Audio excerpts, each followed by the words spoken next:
Здраво и добре дојдовте во новата епизода на мојот подкаст. На моје огромно задоволство, денес не сум сама, денес со мене е Марија Колевски, која што ја познавам токму од Инстаграм, местото кое што лично и за мене е една голема инспирација. Марија е многу инспиративна жена, мајка, која што носи една интересна приказна, која што би сакала некако малку и да ни ја раскаже.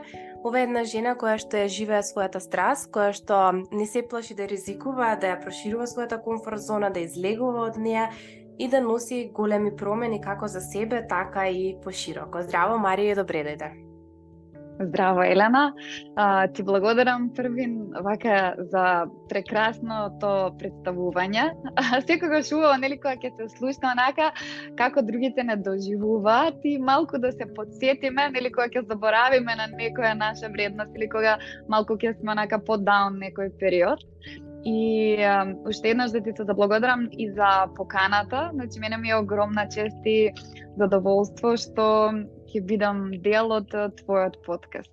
И мене ми е чест што си тука, затоа што некако овој подкаст се повеќе и повеќе станува место на многу инспиративни жени кои што прават големи промени и мислам дека е многу голема мотивација и подсетување можеби еве за тебе, голема мотивација за другите дека многу работи се возможни. Може ли, Марија, малку да ни раскажеш која си ти? Која е твојата приказна? Како стигна до тука? Нешто што знам за тебе е дека ти баш некако ја имаш променето твојата кариера и имаш тргнато по еден сосем друг правец. Да. Кога ќе се навратам онака наназад, не изгледа многу далеку.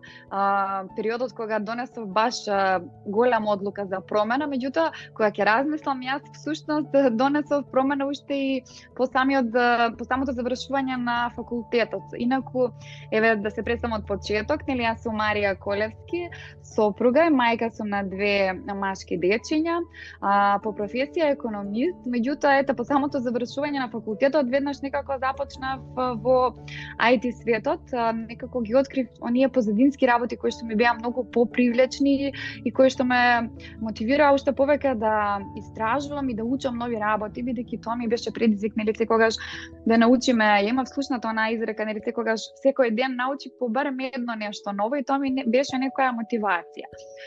Меѓутоа мајчинството беше, нели, како за огромен дел од жените кои што ми се инспирација и за мене беше некој тригер кој што донесе огромна промена и период кога имаш, нели, еднаш не се чувствуваш комотно во своја кожа и кога не знаеш каде си, а друго кога си спремен да донесеш некоја промена, некоја одлука, па така јас по второто мое породилно отсуство, кога се вратив на работа, некако чувствував дека стагнирам и дека не можам веќе да растам во фирмата каде што бев, без разлика што тоа беше фирма каде што се чувствував многу убаво и со колегите и со работната позиција и со сето она кое што, нели, го работев и компанијата, меѓутоа чувствував дека мене нешто друго ме повикува, па тогаш донесов одлука дека сакам да дадам отказ и да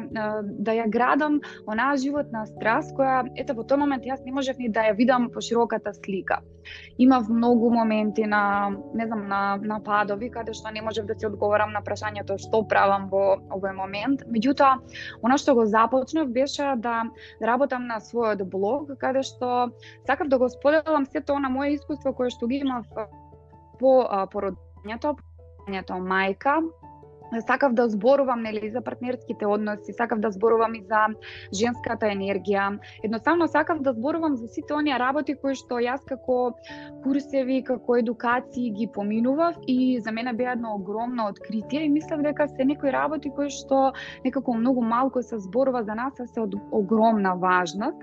И тогаш започнав онака да донесов одлука да бидам јавен профил на Инстаграм и да споделувам сето она што го сочинуваше моето секојдневие. Бев стесна, нели, дека сум некој мал профил кој што мора да се гради, да расте и да не знам да дојде до некоја публика, меѓутоа од ден на ден од сите оние пораки кои што ги добивав дека барем до една личност добрела мојата приказна, а реално започнав со онака баш длабоки споделувања и тука само се нижаа некои идеи како ете и започнувањето на подкаст каде што ти два пати ми беше гостинка и имавме една епизода прва која што беше знам дека баш за постпородилната депресија која што беше една тема која што баш мене ме тригерираше и сакав онака со тебе да ја разговараме поопширно, да допре до многу луѓе.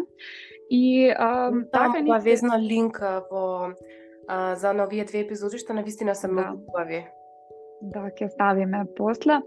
И сакам да кажам дека нели ја градев онаа слика по делче како ете слагалица некоја до создавање на мој дневник за благодарност и ева до последниот проект кој што ева овде официјално кажувам, нели ние снимаме епизода сега е петок, меѓутоа во среда на 8 ќе биде официјално отварањето на Букси, моја кафе книжарница која што е не знам како едно цело заокружување на сето она кое што јас го сонував, го сакав, не знам, го планирав. Колку убаво ти поставам. Многу среќен. Најверојатно епизодава на 10 ќе излезе, така што веќе ќе постоиме. Да, веќе ќе постоите, ќе бидете отворени, ама ќе биде некако баш убаво. Јас некако многу ми е драго и кога те видов дека правиш нешто вакво, дека знаеш некако баш живееш една страст, меѓутоа нешто друго кое што го забележав, а тоа е дека ти правиш и работилници во Куманово за присутност, за живење тука и сега. Па некако би сакала да те прашам реално во брзо време во кое што сега живееме и како мајки, меѓутоа и како жени, не слушаат само мајки секако. Дали би можела да дадеш некоја насока или можеби мислење како може да бидеме што е можно поприсутни? Да, тоа исто беше нешто што ми дојде како идеја нели за на дополнување. Првин започнав со едни онлайн работилници кои беа за благодарност, беа прво нели за мајки, потоа работев и работилници во живо во Скопје со дечиња за благодарност, креативни работилници, меѓутоа ми недостигаше она работа во живо со мајки, бидејќи сакав онаа енергија некако да ја почувствувам и нели како поразлично е кога ќе го споделиш сето она моето искуство и кога ќе ги видиш оние изрази на лицата или секое прашање кое што ќе дојде во текот на работилницата. Па така, баш периодот кој што на мене беше предизвикувачки, нели мајчинството на почеток кога едноставно чувствував дека се изгубив себе, нели еве што зборуваме како да бидеме присутни, тогаш западна во тој период, во тој круг на читав, барав, истражував се што беше потребно и се што му носеше нели добробит на моето бебе. И нели забораваме, ние сме тука и сега, меѓутоа физички, а не психички. И баш мајчинството, затоа ја споих работилницата со една прекрасна личност од Куманово, која што е логопед, за да го избегнеме оној изговор дека немаме кој да ни ги причува децата нели еден час, за да отидеме да направиме нешто за себе. А јас работев со мајки во друга просторија. И баш да се вратиме нели на моментот тука и сега. Многу има работи кои што денеска нели може да ги видиме и на интернет и некогаш јас кажувам еве од лично своје искуство може да се почувствуваме дека не правиме доволно бидејќи следиме разни совети, може да се збуниме од разни личности и за тука и сега ќе кажам што е за мене. Значи за мене тука и сега значи кога ќе се сконцентрирам на некое боење. И тоа ми помага да не размислувам нели на сето она што ме очекува после во текот на денот или сето она што било вчера или завчера или сето она што нели некој проблем што не мачим онака се провлекува. За мене исто така пишувањето е тука и сега. Значи дури читањето на книга, без разлика што нели малце кога ќе размислиме читањето на книга секогаш не води во некој друг свет, меѓутоа баш она затоа јас нели хард копи сакам книги да ги држам во рака за да ме одржуваат во моментот. Меѓутоа за секој може да биде биде различно. Нели од креативна работа, од некое хоби, од некој што изработува накид, се тоа што не става во некоја медитативна состојба, состојба каде што можеме да се исклучиме и да не мислиме нели на она што следи или на она што било. Многу убаво. Јас бидејќи доаѓам од позадината на гешталт психотерапијата, и што викам, гешталт е многу пред ова модерно време измислена, меѓутоа Фриц Перls кој што ја измислил тогаш не можел да ужива во славата која што тука и сега реално присутноста ја има, туку тој дури на 80 таму неколку години почнал реално почнал светот да го прифаќа она за кое што тој зборувал. Едноставно светот не секогаш е подготвен да го слушне она кое што го имаме да го кажеме, и луѓето не се секогаш подготвени баш да го слушнат ова присутно живење, за кое што јас имам и една епизода. Баш можам да ставам еден линк за малку подлабоко, некако би отишла на друга тема, затоа што ти имаш еден дневник за благодарност, кој што едно, може би рекла, твое првенче, твое прво дело, физички производ кој што го има присутно на пазарот, меѓутоа дали можеш да не споделиш некоја твоја лична приказна, каде што токму благодарност играла голема улога во твојот живот и твојата целокупна благосостојба? Ета, може би како настанал тој дневник, имаш некоја интересна приказна да не раскажеш?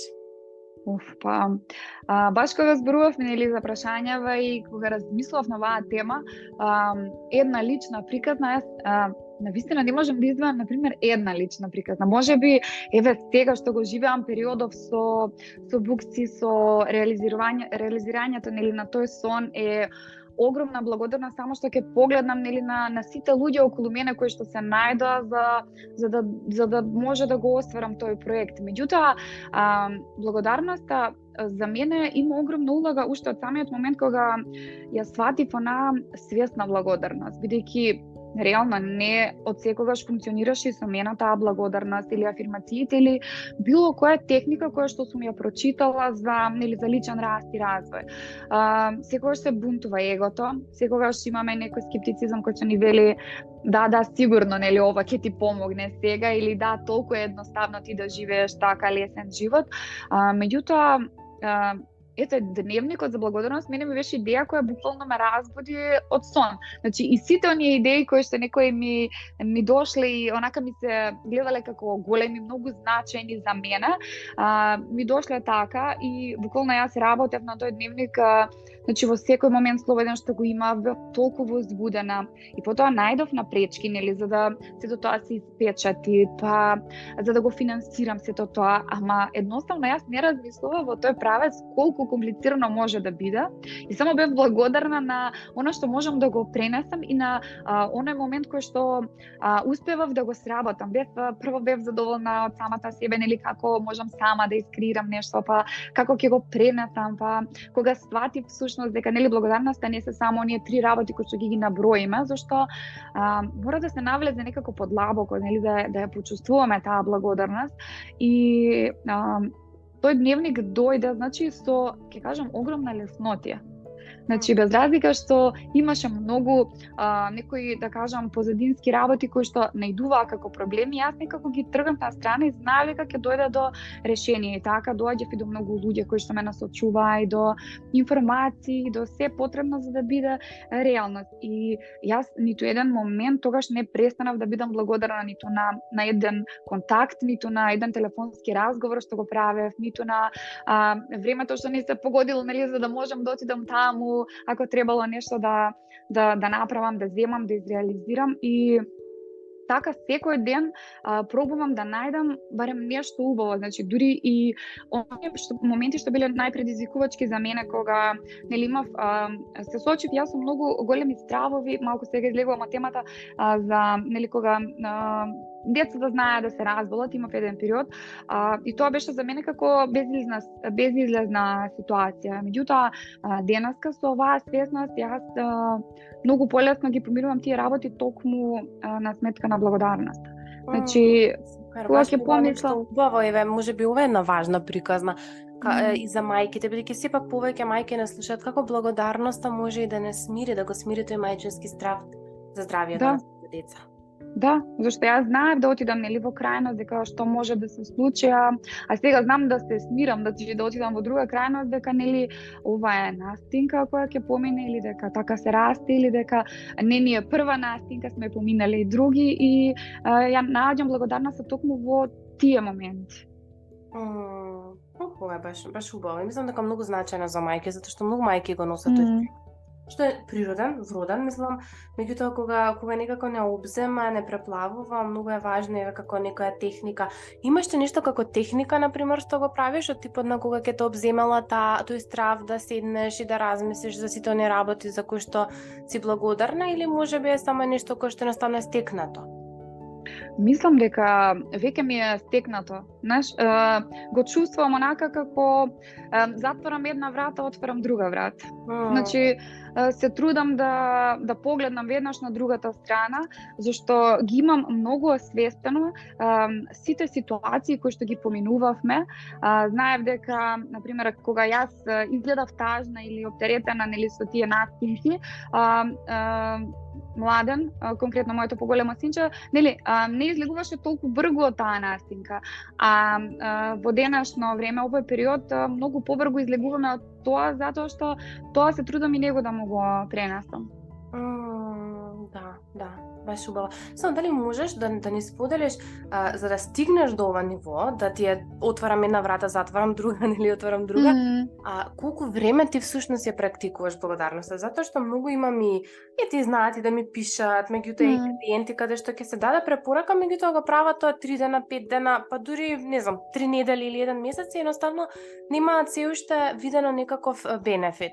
А јас секогаш викам најмалку 3 месеци се потребни за да се доживее, почувствува некоја промена за себе и да тек уште 3 за да можат и другите веројатно да особено тие подалечните да ја забележат. Меѓутоа колку време реално ти го правиш ова, практикуваш благодарност секојдневно за да може да те стане тебе како и дел од рутината? Ако ќе кажам дека јас третиот мој дневник го пополнувам од почеток, значи тоа е нешто што го имам стекнато како рутина. Сум имала периоди кога сум била во несвесна благодарност и нели оној дел дури во 2015-2016 година со запишување на само 3 работи. Меѓутоа тоа не функционирало ни за мене. Значи тоа било јас кога ќе ги отворам тие стари тетрадки и дневници, ќе видам дека тоа било на пример можеби 5 дена, 10 дена како што спомена и ти. Меѓутоа тука бенефитот не го гледаме нели свесно или не гледаме промена тогаш. Можеби тогаш во тој период не ми била ни потребна некоја огромна промена, нели не сум била во некој период каде што сум сакала да искреирам нешто или да манифестирам, меѓутоа тоа не е навика која била стекната, е сега.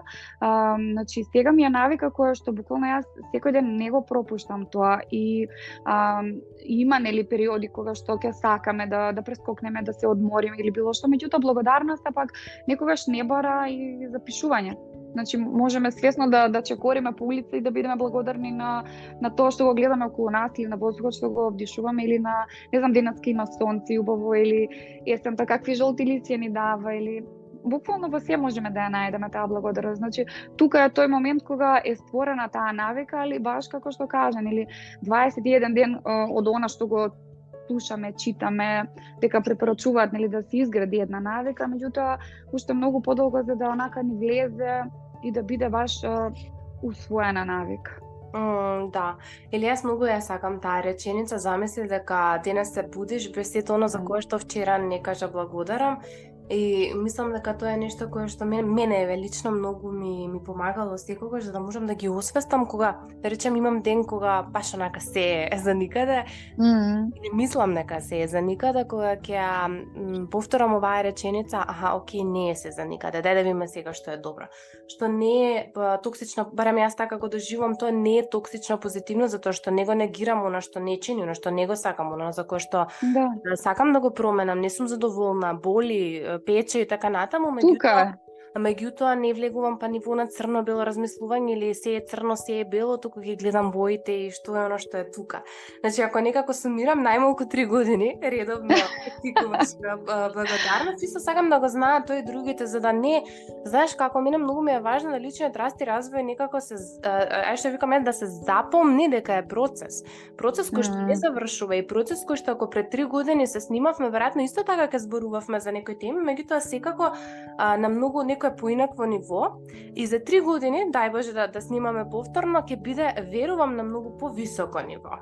Меѓутоа, кога излегуваме од комфортната зона, кога менуваме, кога почнуваме некако да правиме некои работи кои што па и не се толку многу секојдневни, ајде би рекла можеби и прифатени во овој момент од општеството, поаѓајќи од страф, од некоја несигурност, па како сега ја оставаш стабилната работа, па почнуваш нешто нели ново и различно и така натаму.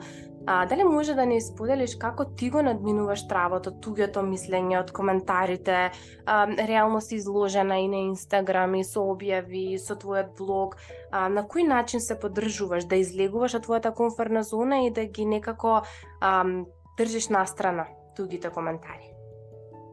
Знаеш дека мене најголем проблем ми беше моментот кога требаше да одлучам дали мојот профил ќе биде паблик, јавен дали ќе биде. Значи, првин од времето кое што не можев некако да си дозволам да го одделам плюс да поминувам на социјални мрежи, а потоа ете од тие коментари, од тој страф, од било што, затоа што имав период каде што имав многу падната самодоверба, каде што буквално јас не можев да напишам коментар на некоја објава или на некој пост и морав 100 пати да премислам како некој друг би го прочитал тоа и што би сватило тоа.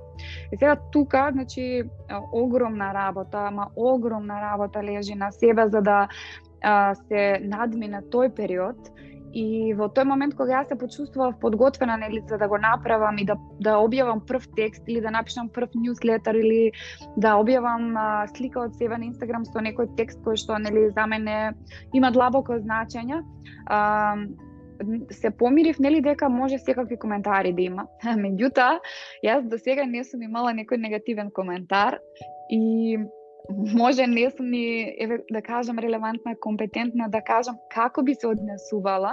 Знам дека од ден на ден нели мојата самодоверба е поголема и не ова да звучи дека нели препотентно или дека јас нема да допрат тие работи до мене, бидејќи сум па од друга страна многу емотивна личност која многу ги преживува тие работи. И не знам како би реагирала, например, доколку некој коментар на вистина допре до мене. Меѓутоа, си дадов до знаење, си дадов дозвола дека ќе одам напред и дека тоа нема да биде пречка, нели туѓото мислење да биде пречка за јас да не направам нешто како се чувствувам во одреден момент, да не превземам некој чекор. И знаеш како започнав со некои мали работи, а тоа беа контактирањето на многу личности кои што сакав тогаш да бидат дел од мојот подкаст. Значи ние лично не се знаеме, тогаш мислам дека ни беше првиот контакт. Имав многу личности кои што ги сконтактирав за прв пат, ниту слушнале за мене, ниту било што бев помал профил или било што. Меѓутоа јас не добив негативен одговор, значи не добив одбивање и тоа ми беше огромна мотивација за да си ја ставам како, не знам, како некоја реченица која што ќе ме потсетува дека негативен одговор, нели, добиваш не само ако не прашаш. Тоа ти е загарантирано не. Да, па и знаеш што е најлошото што можело да се случи ако некој бил. Не е дека е крај на светот или дека едноставно нема други што можат да го пополнат тоа место или да едноставно да промениш некоја насока. Јас па некако ни стеков на годините, јас секогаш искрено кажувам дека и моите почетоци биле доста полни со страф од туѓото мислење. Мислам дека нема некој или можеби па не е ни здраво да воопшто немаш, нели, некој страф или некакво мислење да си допустимо општо. Ние сепак сме луѓе кои што живееме во колектив, зависиме од колективот и е многу нормално да сме поврзани.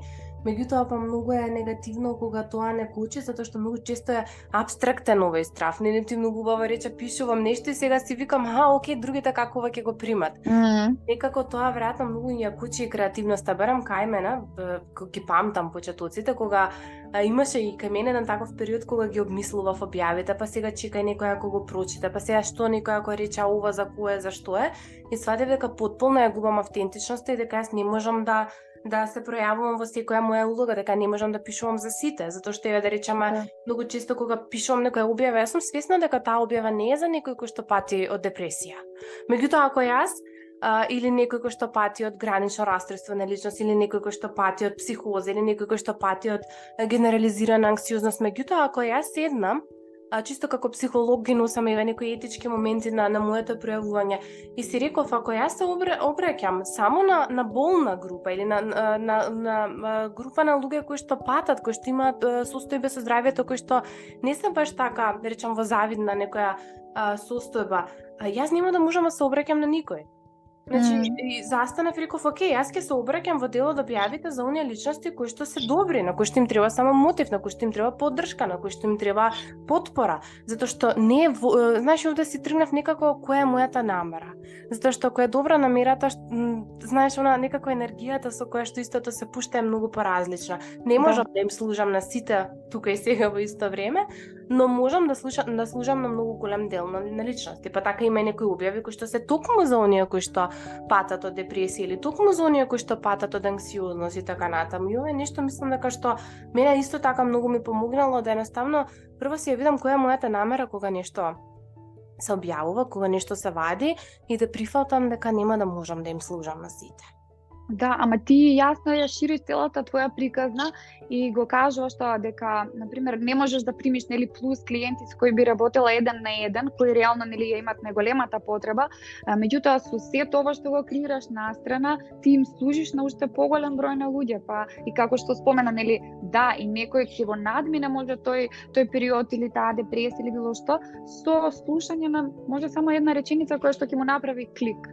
Да, и тоа се случило. Јас секогаш викам и мислам дека така некако јас ја променив, можеби излегов од границите на мојата професија и тоа е нешто во кое што последниот период некако и многу работам, да едноставно не се идентификувам веќе само со психолог, психотерапевт, туку многу повеќе со предприемач и многу повеќе со креатор, затоа што сакам да креирам групни програми кои што може да многу луѓе да им помогнат, бидејќи дел од мојата мисија и визија која што имам животна е да им помагам на што поголем број на луѓе да растат. Меѓутоа тоа не можам да го правам ако сум само еден на еден, бидејќи тоа е времето кое што е ограничено. Значи не можам на тој начин да се грижам за себе, не можам да се грижам ни за клиентите. Клиентите со кои што работат знаат, ако тие се вклучат 100% во процесот, јас се вклучувам 200%. Значи јас сум многу посветена, да речам, кога работам и затоа работам со мал број на клиенти. Нормално не можеш со секој да кликнеш, боже мој. Значи многу е природно, има некои теми и моменти кои што и мене не ми се добро разработени, не можеш да бидеш нели најдобар во се и сето тоа. Меѓутоа е нешто кое што сум го сватила бидејќи мене на моето патување на личен раст и развој, колку што ми помогнала психотерапијата, многу повеќе, ајде би рекла за да излезам од комфортната зона, ми помогнале токму мотивационите говорници, оние, како да кажам, лайф коучеви, затоа запишав коучинг, бидејќи токму тоа беше нешто кое што мене ми направи Значи, можам повеќе. Не велам дека не може истото да го направи психотерапијата, тоа било мојата приказна и затоа можеби некако го ја променив, ајде да кажам, мојата насока, бидејќи навистина е многу убаво кога ќе се прочита нешто, кога ќе се слушне нешто. Еве конкретно јас имаше еден период кога бев обседната со YouTube видеа и тогаш не бев толку многу по подкасти, меѓутоа слушав, пивав, гледав знаење од други луѓе и бев свесна дека тие луѓе не се секогаш психолози, терапевти или нема, не знам се каква, меѓутоа во тој момент, нели, за здрав прав човек кој што сам нема проблем, зборувам, нели, не станува збор за некаква друга состојба, сосем убаво и дури пожелно некако и да чита и да слуша. И бидејќи ти си некоја која што многу често споделуваш книги и буксија, кафе книжарница, нешто кое што е поврзано со книгите, јас би сакала да ни споделиш колкава улога има токму книгите во твојот личен раст и развој. Значи, Неве, можеби како настани идејата и за Букси понатаму да не споделиш, меѓутоа, или јас би сакала, еве, ако имаш некои книги да ни препорачаш, кои што можеби ти оставиле некој голем впечаток или те донеле до некоја голема експанзија и раст.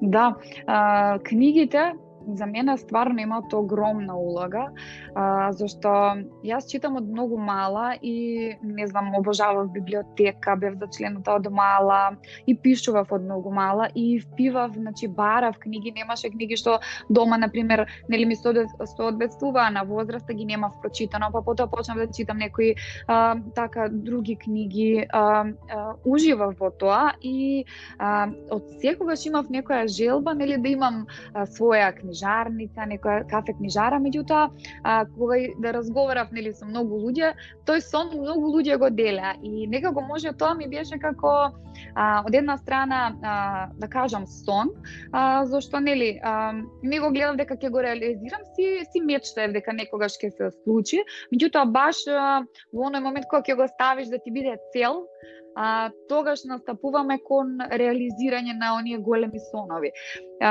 Сега книгите многу ми помогнале, меѓутоа јас имав еден период кога, на пример во средно училиште, кога започнав да земам различни книги од библиотека, нели кои не беа тогаш романи, не знам, литература која што ја читавме сите со другарките тогаш, чувствував дека не можам да споделам со сите, нели, какви книги читам. Сега знам дека прва книга која Моќта на потсвеста кога ја прочитав, многу мои другарки ја приметија таа промена тогаш во мене. И еве ќе кажам дека може таа е првата книга онака што во тој период била за мене едно вау откритие.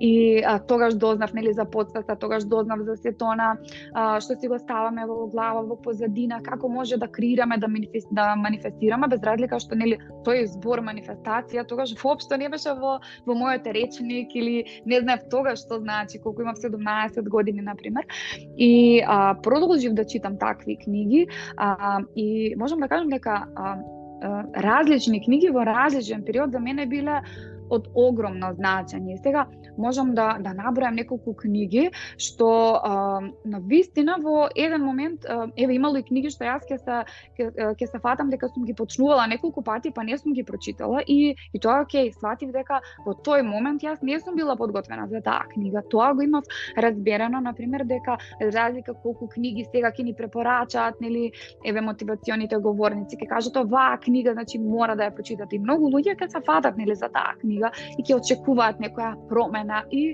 ќе добиеш на крај коментар, па што знам, за мене не беше нешто оваа книга. И да, сум знаела доста на монака како е можно тебе да не те допре оваа книга, меѓутоа со текот на годините сваќав нели дека секој си има свој пат, секој има свој период во кој се наоѓа во животот и не му е потребна таа книга во тој момент. Книги што направиле промени кај мене биле, ете како што споменав, Моќта на потсвеста. Потоа книга исто така што ја паметам многу е Калуѓерот што го продаде своето Ферари. Големата магија од Елизабет Гилберт исто така. Значи, Големата магија е книга која што ме мотивираше да се зафатам за работа озбилно со Букси проектот. Таму, значи, се зборува, нема да откривам нели се за да стварно ја прочитате, е многу магична книга, меѓутоа се зборува дека една идеја доаѓа на многу луѓе во исто време и таа си бара некој за да ја реализира. И некогаш ние можеме да западнеме нели во онаа замка дека некој на нас ни ја украл идејата, меѓутоа кога ќе навлеземе подлабоко и ќе сватиме нели дека тоа е само идеја која што може да ми падне на мене на памет и на не знам некој што живее во Африка, и сега кој прв ќе ја реализира таа идеја, таа таму заживува. Значи кој ќе се фати за работа, кој ќе преземе конкретни чекори. И тука беше Букси, кога јас веќе од мечтаење и од сон го ставив на хартија. И почнав да превземам баш чекори, бидејќи едноставно веќе не сакав и знаев дека нема да се чувствувам убаво, нели доколку за неколку години кажам, како не почнав. Нели, ја видам таа идеја реализирана некаде близко околу мене и си кажам, како не почнав. Колку убаво, јас ја немам прочитана и си ја ставив на за читање следна и се согласувам ова што го кажа за книгите. Многу е важно да во различен момент едноставно истата книга може многу различно да се доживее, различно да кликне.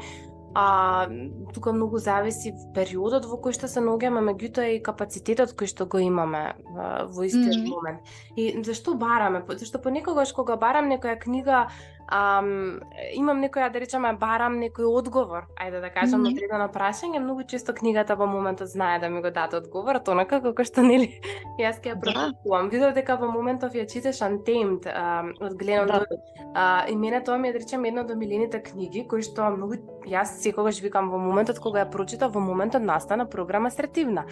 Значи програма асертивна не е воопшто поврзан со книгата, не е дека од книгата е нешто превземено, туку таа книга ме поддржа да го направам програма асертивна, затоа што некако ми ги освести сите оние моменти што ги имаме како жени или пак ги немаме.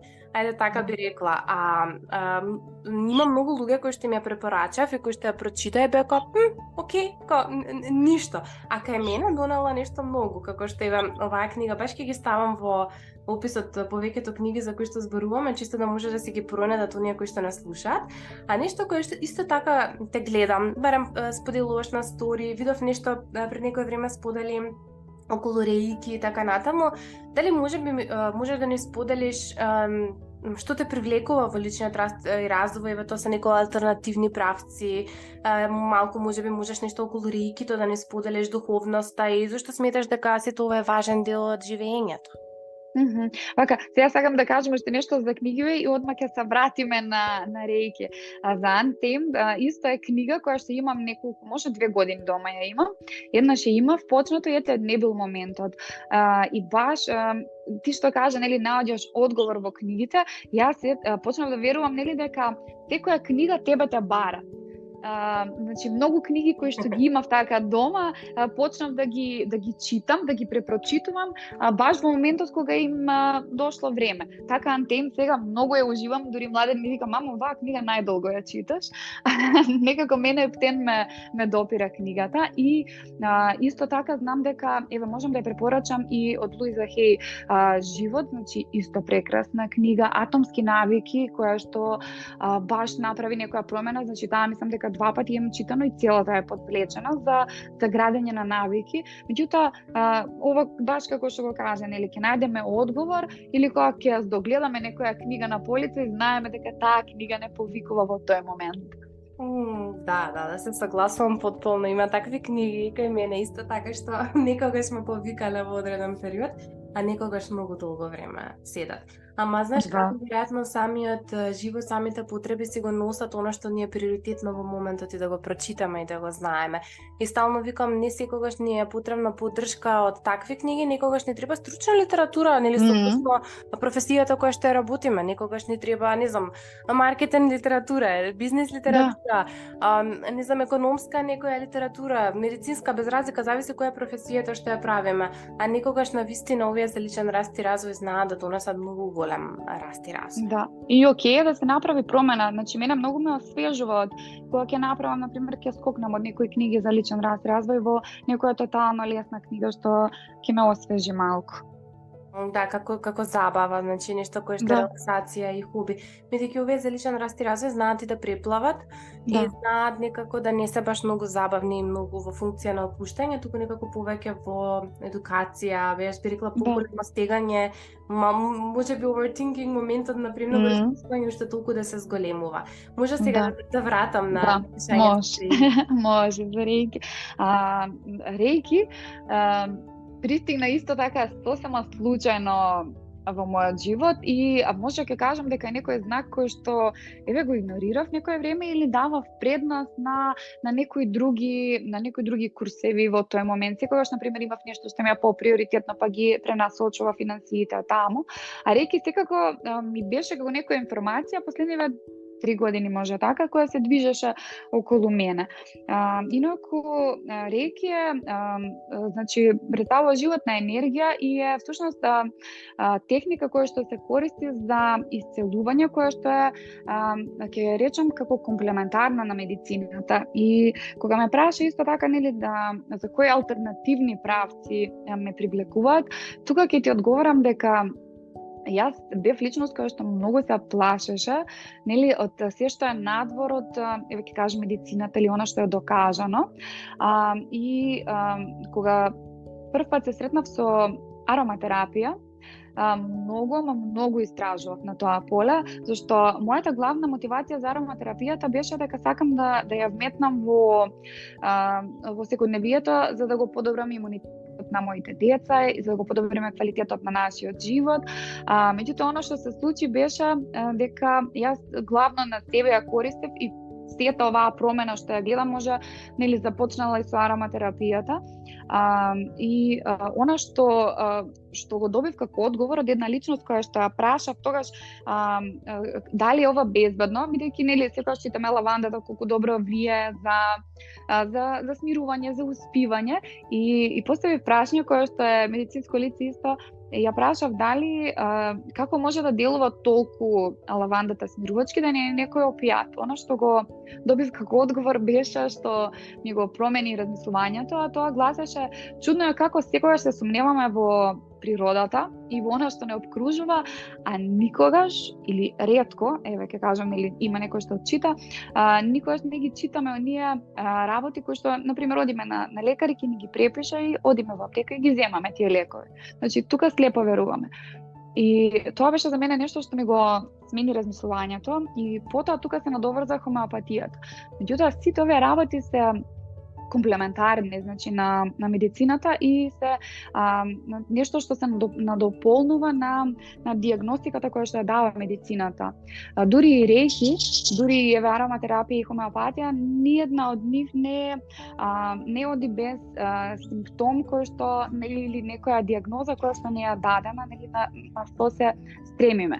Меѓутоа, она што мене ми значеше беше да се најде онаа подлабока причина, да се најде коренот на тој симптом кој веќе дошол да се манифестира на нашето физичко тело. Значи, таа болка во стомакот, или, не знам, таа зачестена главоболка, или онаа нестоница, која што ние може да земеме некој лек кој што нели ќе ни донесе резултат, меѓутоа ќе го тргне симптомот на одредено време. А доколку ние се вратиме на нашиот стар начин на живот, тој симптом одново и одново ќе се појавува. Исто онаа екзема која што се појавува и со атопичен дерматит, и со не знам што се може да се појави, и тоа беше една многу голема промена за мене кога ги сватив сите тие работи. И последно нешто во кое што запловив беше рейки. Значи, буквално отидов без да истражувам, значи сум слушнала за рейки, сум прочитала нешто, меѓутоа овој пат бев окей, дојде моментот, го запишувам, значи првиот степен, сакам да работам уште подлабоко на себе. Инаку сум личност која што има пробано многу различни техники, од хипноза до тета хилинг до рейки, не знам што уште не, бидејќи сакам да ги откривам тие длабочини што се.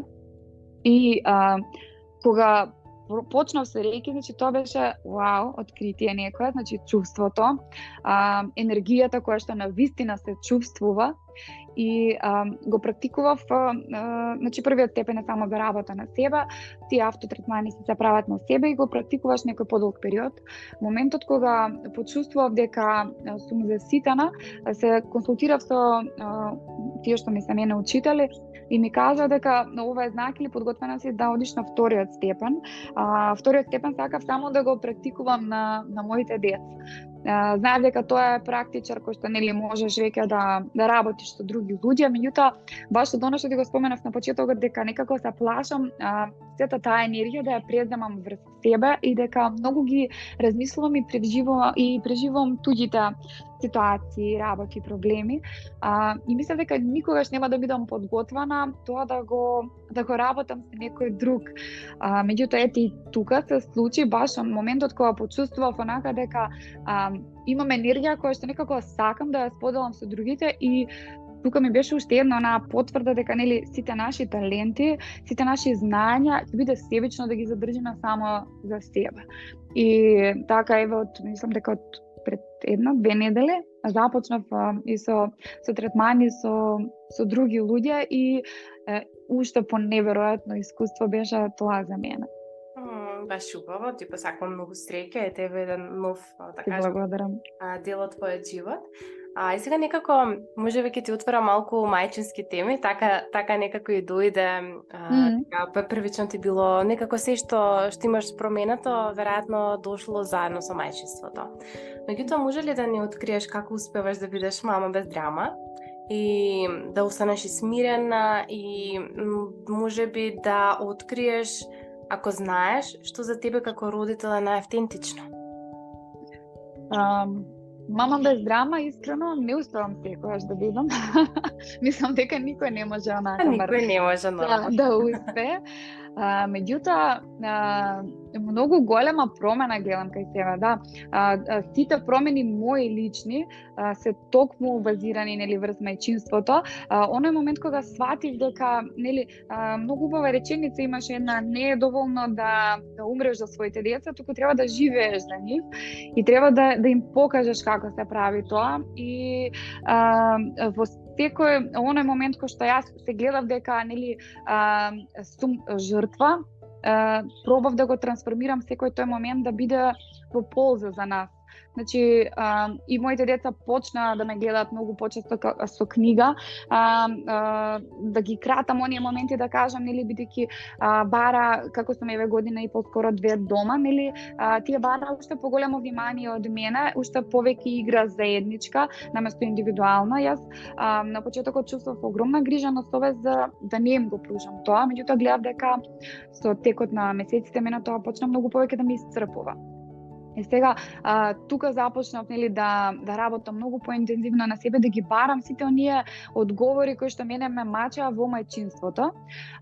И стигнав до некој степен каде што успевам да останам смирена на сите оние тантруми, на сите оние изливи на емоции на моето помало синче Маркијан, кои што, нели, сите деца се различни, ќе кажат исто ги воспитуваме, а јас ќе кажам дека не ги воспитуваме исто. Ниту едно дете не можеме исто да го воспитуваме, бидејќи, нели, не сум истата личност која што сум била пред 7 години кога се родил мојот прв син, и немам ниту иста енергија, ниту исто време кое што, нели, можеме да го посветиме на второто, на третото и така натаму на детенца.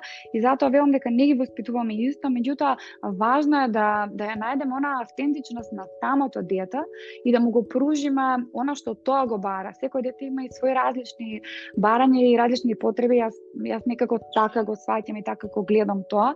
И се трудам мама без драма да бидам од ситуација во ситуација. Значи, не знам, зависно во која ситуација ќе се најдеме, така да ги исконтролирам моите, да кажам, реакции или да понудам решенија за некој проблем. Меѓутоа, видов дека многу почесто нудам прегратка на Маркијан, бидејќи гледам дека, нели, тоа му е потребно, а разговор на Младен, бидејќи со него, нели, тоа ни оди полесно, и ја наоѓам автентичноста во, можеби, ето во тој момент кога успевам да се поделам, како да кажам, да најдам што му е потребно на секоја од моите 2 деца.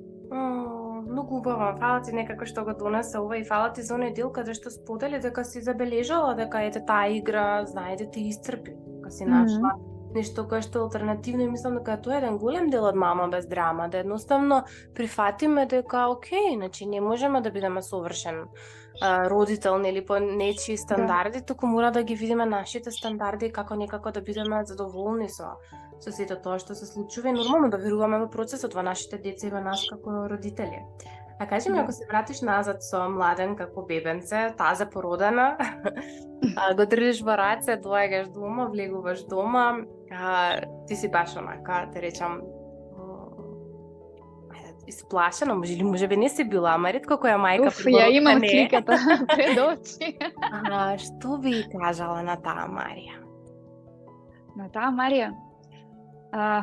Би кажала, уживај. Уживај што повеќе можеш. Уживај во потесното семејство. Во тие моменти. Некако Да, ме најажи кога го донеса во потесното семејство. да, Многу да, мајки зашто стварно некако се фрстираат, па тоа да е надвор, па да не се промени улогата, па да не да е се исто како што било порано и забораваат дека ова новото е многу поубаво, има една нова димензија. да, затоа што јас секогаш кога ќе се навратам наназад бев нели нормално секоја таза мајка бара совет или копира некој друг кој што мисли дека го живее животот кој што таа би сакала. И сега гледаме да најдеме нешто што на нас не изгледа убаво, меѓутоа пробуваме да го скопираме тоа и гледаме дека на нас не ни функционира. Ни ствара стрес, ни ствара дополнителен товар, ама се трудиме, упорно одиме натаму. И сега ја затоа ви кажала, уживај во она што на вас ви одговара. Колку убаво. Фала ти многу за ова. И некако фала ти многу за оваа епизода, затоа што мислам дека има огромен број на убави препораки, информации, книги, пораки. Ако некој ја слуша, може дури со тефтерче да си оди да пишува многу мудрости кои што ги сподели тука. Јас во описот ќе го споделам и твојот профил, и дневникот за благодарност, букси, книгите кои што ги споделивме, линкови од епизодите кои што ги споделивме. И секако каде може да те најдат, каде може да ја гледаат твојот раст и развој, некако верувам дека за некое време кога ќе те викнам пак имаш уште нешто ново можеби да споделиш, меѓутоа фала ти многу за тоа што инспирираш, за тоа што ги рушиш некако границите во наводници нормалното. И што можеби него сигурно сум дека барам за мал, и не е важно дали е за мал или за голем број, меѓутоа многу убаво го донеси и ти тоа барам на една личност, ако знаеш дека си ја потикнала да ја следи својата животна страст. Па така и оваа епизода баш на некако за живење на својата страст, за личниот раст и развој, за целиот тој процес на промени. Се надам дека ќе ми бидеш повторно гостинка, може слободно пишувајте ни ако ви интересира, ако сакате уште нешто да слушнете заедно од мене и Марија. Марија, ти благодарам многу. Или мене ми беше неверојатно прекрасно. Знаеш дека нели кога зборевме на почеток ти кажав дека имав трема, меѓутоа толку природно и толку пријатно ми течеше овој разговор и ти благодарам што те го извади може најдоброто од мене и ти благодарам за оваа покана и прекрасно поминато време. Нема нешто, јас уживав во секоја минута од оваа епизода и среќна што имаат сега и другите некако можност да пијат кафе заедно со нас и да растат. Ви благодарам на сите други кои што останавте до крај со нас. Се слушаме во наредната епизода. Поздрав! Чао, поздрав!